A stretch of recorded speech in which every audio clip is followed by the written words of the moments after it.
Welcome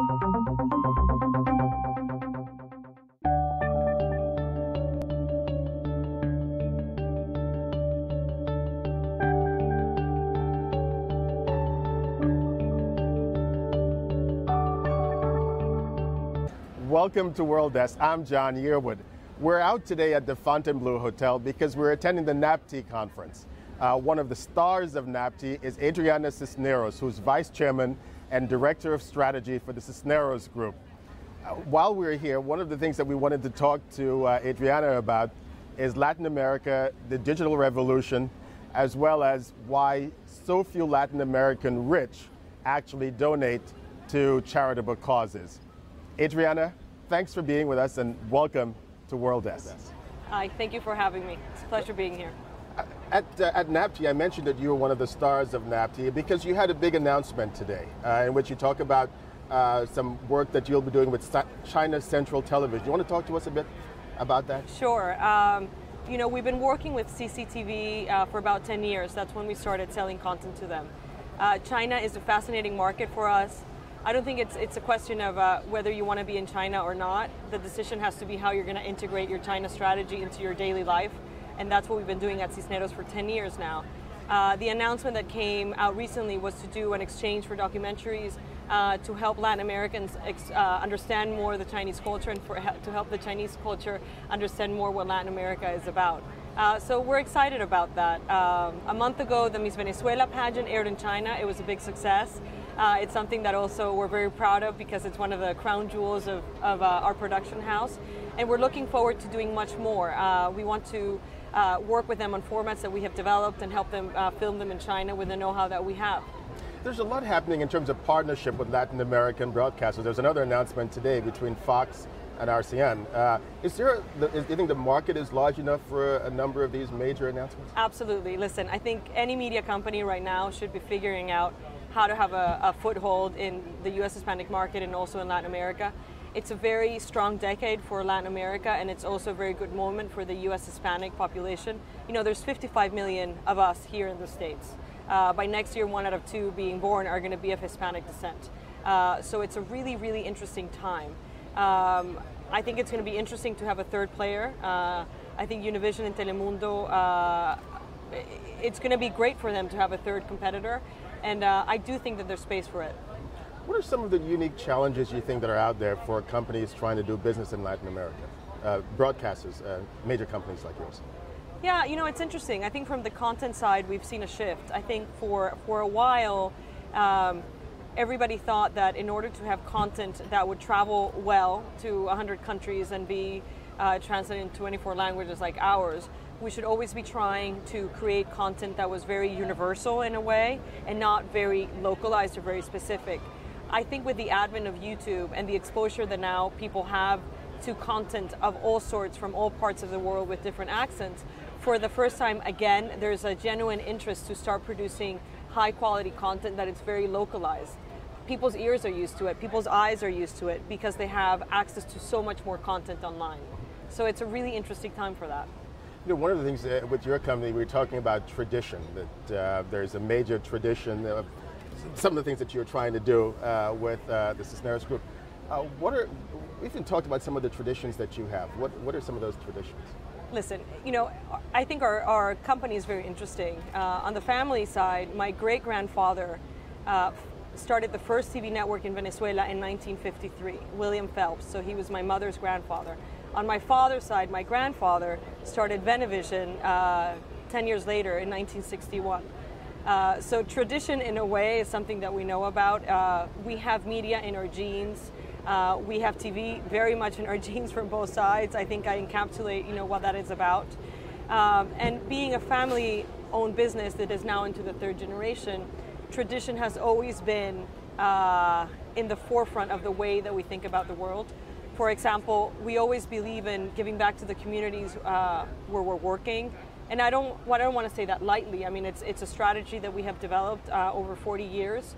All of our we don't have a separate team to deal with our corporate social responsibility or our educational programs. All of our executives have to deal with that. It has to be part of the way that we do business.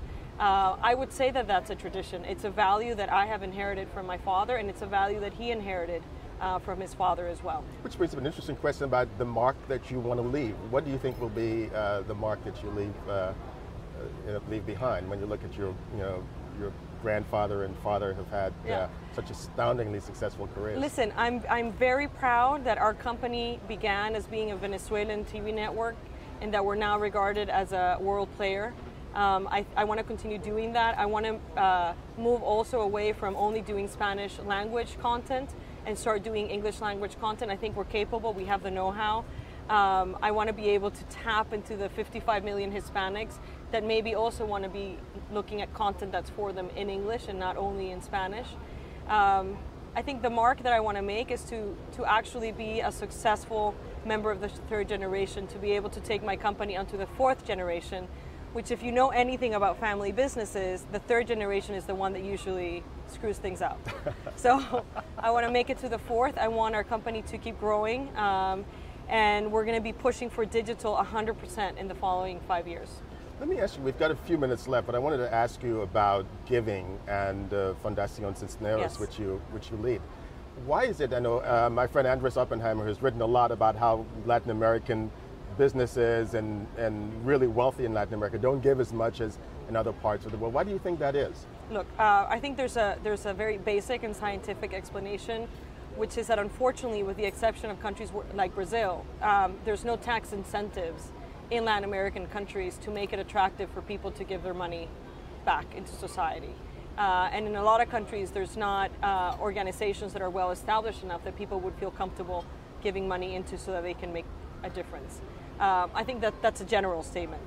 There are families that give back. Our family has been given back from the get-go. It's always been a part of the way that we see that we have to conduct our business and the way that we can be responsible members of society. I think it's changing. I think the more that people are exposed to this international world and that they see the examples of things like what Bill Gates has done, really makes people think about how much of their patrimony they should be giving back into society. I think it's the beginning of a very nice change in Latin America in that respect. And we also have the Brazilian model to follow. So, if I could be a lobbyist, what I would push for was to be able to have countries to have more incentives like the ones in Brazil in place so that it's very attractive for businesses to give back. Well, I want to ask you finally, you have conquered a lot of mountains, and I'm curious, I know you as someone who has a great deal of interest in journalism, do you see that as something that's in your future? I mean, would you be sitting here at some point where I'm sitting and asking the questions? So what do you see yourself doing 5-10 years down the road? Yeah, no, listen, I think the next 10 years are going to be filled with a lot of hard work and new goals. Going digital, fully digital, it's going to be a very interesting challenge. We want to set up digital studios this year to start producing content that from the beginning is meant to be only for the digital world. I see the next 10 years as being quite similar to what has happened in the past too, is continuing to help our company evolve and staying ahead of the time, and really being able to make a mark of what a media company for the Spanish-speaking world should be like. Journalism is something that I believe in. I'm very interested in it. I think I'm always going to be behind the camera though, but there is a very neat intersection because of social media and technology and the TV screen now of what you can do with a news program, and that's something that we're actively exploring through our news network in Venezuela. We have a very successful website that's just for the news program, and it's fully integrated with our social digital strategy. So I think you're going to be seeing a big move from us in that respect.